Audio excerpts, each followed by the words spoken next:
Welcome to my show. It's a guest here. Her name is Katie Molumby. Mrs. Katie, how are you doing, ma? I'm doing so well. Thank you for having me today. It's an honor to be here. Right, thank you so much, Mrs. Katie. Firstly, you are an author. You've written a book, and you are also a coach. Can you please, ma, Mrs. Katie, discuss more about yourself and how you are doing currently now, Mrs. Katie? Of course. Yeah, I'm a certified health coach and author of the book Purposeful Health. My business and the book are both focused around bringing intentionality to our health and wellness and really personalizing the health and wellness practices that we use day to day. I think we live in a very fast-paced society. We also live in a world where we're seeing a lot of success online, and we think that we should just copy paste what someone who is successful does, and we expect the same results. And I want to bring everything back to the self and remind people that their own body, their history, their personal strengths and weaknesses all play a part in designing their best wellness routines. So, helping to personalize health, help getting really intentional, understanding the why behind their health goals, can really help for creating sustainable changes and having health feel like a celebration rather than something you're kind of fighting to complete or you're kind of bullying yourself through the process. Thank you so much, Mrs. Katie. And that's also, you also remind me of a time when they said, what work for one person might not work for the other person. Thank you so much, Mrs. Katie. And also, I would like you to discuss more on your book, which is Purposeful Health, an international guide to personalized wellness. And do you also have more books you're planning to write in the coming future, Mrs. Katie? That's a wonderful question. Yes, I wrote Purposeful Health over the last year. It came out in February of 2024. It touches on, it splits up health into three main categories: um, mental, physical, and spiritual health, which I think is often overlooked. And I intend to write more books. I actually plan on expanding on those three areas and writing a three series book, just one on mental, one on physical, one on spiritual health. So that's the plan right now. We're expecting that. Thank you so much, Mrs. Katie. And I would like to dive to the point of context of mental health. We know mental health, but it is also connected to the ancient wisdom, Mrs. Katie. What do you think ancient wisdom means in context or in connection with modern health and wellness, Mrs. Katie? That's a wonderful question. So I think in today's society, unfortunately, we've kind of disconnected a little bit from a lot of the ancient wisdom and practices that we used to feel very connected with, and a lot of that involves really feeling connected to a community in relation to our health and care practices, as well as feeling connected to the earth and using the healing practices and miracles that the earth provides us as far as bettering our health. And when that comes to mental health, I think a lot of that is, feeling connected to nature, feeling connected to the community, feeling in touch with ourselves, and really honoring kind of what's the dialogue going on with our within ourselves and speaking about that, getting that out in some way. That can be writing, but also it's a lot of times talking to others, speaking to a community of people about what we're going through can be one of the best ways to kind of work through, process, and heal through um, circumstances that are difficult for us. So, um, those are just three examples of how, ancient wisdom, I think, kind of supported mental health and something that we're seeing less of. Unfortunately, technology is great. It's brought us together today, but in many ways, it's also very isolating too, because we're not feeling the need to connect in real life with people as often as we did back in the day. So, remembering that we need that connection, we need human touch, we need, that to feel that love, and while it's great to be able to talk and connect with people all over the world, it's really important to have that like in-person interaction too. Completely agree, Mrs. Katie. It's definitely not easy in this generation, but we just have to see what happens and what evolves in the coming future. Thank you so much, ma. I would like to go to the point of herbs and essential oil, and also what is also play in ancestral health, Mrs. Katie. During the ancestral time, there was nothing much like a medicine. It's more of herbs and herbs. So I would like to ask, what role do you think natural remedies like herbs or essential oil play in ancestral health, Mrs. Katie? Yes, they were a pinnacle of ancestral health. You know, holistic health today uses a lot of ancient wisdom and knowledge using herbs, essential oils, and healing tools natural from the earth. And I think the focus was more on proactive health, doing the things like having herbal teas, using balms and tinctures. On a regular basis. So health was seen as like a proactive approach. We weren't waiting to get sick to take something to resolve our ailments. We were on a regular basis doing things to prevent illness and just increasing things that can improve our gut health, our autoimmune system, our calming our nervous system. All of these on a regular basis can impact the amount of times we get sick and impact our ability to fight illnesses. So while prescriptions are very necessary, they've contributed greatly to where we are today. I think we could improve a lot in utilizing and bridging the gap between those ancient wisdoms, using herbs and more holistic remedies to keep ourselves healthy rather than just reacting when we get sick. Thank you so much, Mrs. Katie. I remember once a time a person said something. He said, the ancient probably the ancient practices or the way they do their health stuff, probably most of the time does not have the measurements. The modern health care today, when someone wants to use a meditation, there's measurements for every single one of it. So I would like to ask if there is any risk in applying ancient practices to modern health. And if so, Mrs. Katie, how do you think we can avoid them, ma? That's a great question, and it brings up a very good point. I think Mm. if you have any underlying health conditions, especially, or are taking any medications, it's important to consult with a doctor or someone that's, medically trained in understanding the use of herbs and seeing how they're going to react to those medications that you're already taking. While I encourage everyone to explore in that area, I think if you do have any especially serious health conditions, it's best to do everything with the help and supervision of a doctor. But if you overall are feeling pretty just normal in your health, you don't have any outlying conditions or severe circumstances, I would say try introducing some herbs into your day-to-day world. It could start with something as simple as a tea, or some essential oils like lavender or tea tree. Don't have a whole lot of adverse side effects. So just giving them a try, seeing how your body reacts, and if you're noticing anything off, then it's just not probably a good fit for you. But if you do have anything serious or underlying, you definitely want to use the work with a doctor on implementing those into your life. Thank you so much, Mrs. Katie. And I'd also like to dive to the point of personal success stories. As a person who have had a lot of experience, you have a lot of success stories when it comes to ancient wisdom and also the mental health care, Mrs. Katie. I would like to ask if you have any success story. Can you please share with us a success story where ancient wisdom profoundly improved the health, Mrs. Katie?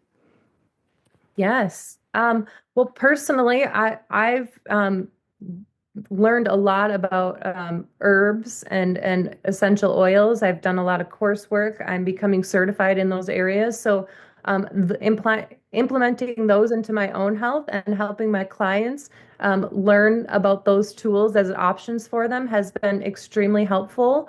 I see a lot of people that are on needing less medications because their diet and lifestyle and using a lot of those natural healing remedies have allowed them for their baseline health has improved enough where they no longer need a lot of those medications.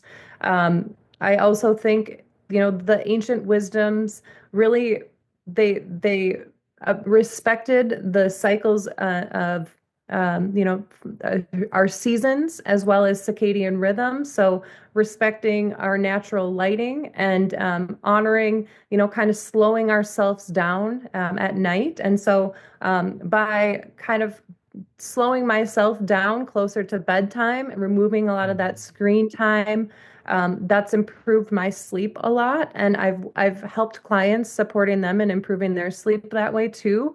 Um, Finding a community, health coaching in general is kind of an ancient practice too, because we don't have very much face-to-face time with our doctors. We go in an office, we tell them about our problems. We're there in and out in about 15 minutes, and we don't really get to share our big picture of what's going on in our life. And so health coaching is all about bringing it back to, like, let's look at everything in your life and see how every area is impacting how you're feeling, what symptoms you're experiencing, and what we can do to improve that. So, really, health coaching is kind of an ancient practice within itself by opening up a safe place for you to feel okay with just understanding what's going on with your body, processing what's going well and what's not, and then kind of planning some action steps going forward to improve your health. So, and it does so without, I never prescribe any prescription drugs. I work very closely with doctors, and I'm not trying to contradict anything they're doing, but I look at kind of outside of the doctor's office, what else can we do to improve your health? And a lot of that is very simple, actionable steps that can really impact your overall well-being over time. Thank you so much, Mrs. Katie. And we definitely know there are a lot of ancestral traditions, a lot of tradition during the ancestral time. It's a lot, even during my own time here in my country, there are also ancestral traditions. So I would like to ask how those ancestral tradition definitely approach the mind, the body, and the spirit connection today, Mrs. Katie. Yes, that's a wonderful question. So I feel like, ancestral wisdom was a lot more respecting of all three of them. I think modern medicine has kind of put the focus on our physical symptoms and undermined a lot of the mental and spiritual aspects. And really being in touch with all three and seeing the value in all three, finding some kind of balance in all three areas is, in my opinion, essential in really being holistically healthy. While you might be not experiencing any negative symptoms physically, if mentally and spiritually you're feeling very depleted, your immune system's weaker, your cortisol levels are likely higher, and so you are also more susceptible to illnesses, even chronic diseases over time. So I think that they understood the importance of balance, and the importance of respecting all three of those areas a little bit more. While there was some taboo around talking about mental health within the last couple hundred years, I think before that, there were the elders that people would go to in their communities and discuss their issues, and be able to talk to someone who's likely been through similar experiences was very humanizing and healing. So, respecting our elders, understanding that we're not so alone in these experiences, even in the modern world. These themes and stages of life have been going on throughout human history. So being able to see that, talking to someone who has that wisdom of experience and time more than us can be one of the best ways to feel not alone again in what's going on. So understanding that they all have a place, and like, I love the idea of going to elders, talking to a grandma or someone who's just has uh, a few extra decades under their belt that can see my personal issues and kind of see it from a higher perspective, I think is extremely healing. Thank you so much, Mrs. Katie. I definitely agree with you. You know, majority of what we do now, even medically, is only the physical aspect, the spiritual aspect, every single thing. Even some, the person might be falling. I remember a time when I think last year I used to fall sick, but during that time I used to use a lot of medicine, and it wasn't helping at all. You know, it wasn't helping. But during the time, probably I started this podcast, I started seeing changes. I never remember the last time I fall sick. And I realized that it is not only the physical aspect, it's also the spiritual, even the mind. If the mind is down, that's, that downside, that depression, that drain is still going to be there. Thank you so much, Mrs. Katie. And also, elderly people are also good to have around. It's it's like a blessing to someone today. And there will also be lessons we've learned. We have yoga, we have meditation, we have a lot of things that do exist during our ancestral time that really, really helps the health today, even physically, even spiritually, even it helps someone to even possibly live long in the life he or she comes for. What lessons do you think we can learn from ancestral movement practices like yoga, the martial art, for physical fitness, Mrs. Katie? Yes. Thank you for sharing that. I'm so glad that you've had success just putting more emphasis on the mental and spiritual health. I agree. I think yoga is a phenomenal tool for getting connected with our bodies, really grounding ourselves. There's a lot of ancient practices like Tai Chi and even Feng Shui. Understanding where to properly place items in our home can be really powerful tools. It kind of puts us into a place where we're feeling connected as with something bigger than ourselves again. And I think a lot of times with our modern technology, we feel very isolated. And so those practices that ground us, I think also connecting back to the earth, even just walking around barefoot can be extremely powerful. Getting fresh air and sunshine, gardening or something where you're actually working with the earth and seeing, the miracle of things growing and flourishing from the earth is extremely healing and powerful within itself too.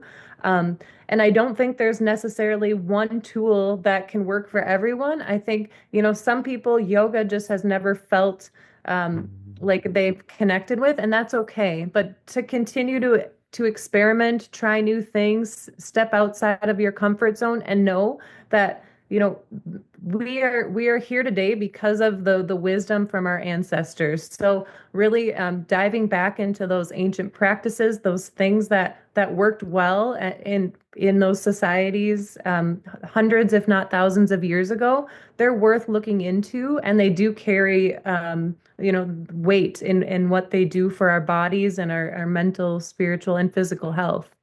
Thank you so much, Mrs. Katie. Lastly, Mrs. Katie, there's a question I normally ask Mrs. Katie. From the ancestors, from the forefathers, there are a lot of things that do exist during our ancestral time that is missing in our time today. If there is anyone or anything you would like to bring back to our time today, Mrs. Katie, what do you think that thing would be, ma? Oh goodness. I think we've touched on a lot of them. I Yes. really I wish I could say that I one really stands out. I would say honoring the earth as a healing tool. I think a lot of people today look at stuff like teas and essential oils as as not effective healing remedies, and in actuality, they can be some of the most impactful things without compromising our bodies. There are a lot of negative consequences with antibiotics. They do a lot of negative things for our gut health and our microbiome. So, really honoring the things that are less harsh on our body first. Not that we don't need antibiotics at a given point, but I would say first try something that's more natural, that comes from the earth before we go to something more extreme like prescription drugs. So, I think that also just knowing that there's power in you becoming the expert of your own health. We're always going to need the support of doctors, and I'm not saying get rid of your doctor by any means. I'm saying first get in touch with understanding your body, how it's feeling, what the signals are that it's telling you, and honoring those signals and those messages that it's sending. Because when we listen to what our body is telling us, it's really just speaking about what it needs. And when we honor that, we're gonna get sick and unhealthy a lot less often. So we would naturally just see less of a need for those prescriptions or more extreme interventions. So first trying to become the expert of your own body, and then realizing that we're surrounded by an earth that is full of miracles as far as healing tools, and really I would go there before going to a doctor in many cases. Completely agree. There are a lot of natural things we could definitely try that could definitely help us in some certain situation. Everything is not just medicine, medicine, medicine, as some people do. I want to sincerely thank you, Mrs. Katie, for this opportunity, for this time, for giving me the opportunity. It's a massive opportunity, and I want to also thank you, Mrs. Katie, for the time and the opportunity. Thank you so much, ma. Thank you so much. It's been a wonderful conversation. You just have a brilliant spirit and soul, and I really appreciate this time to connect with you. I thank you very much. All right, man. Have a wonderful day, Mrs. Katie. Bye bye. Bye.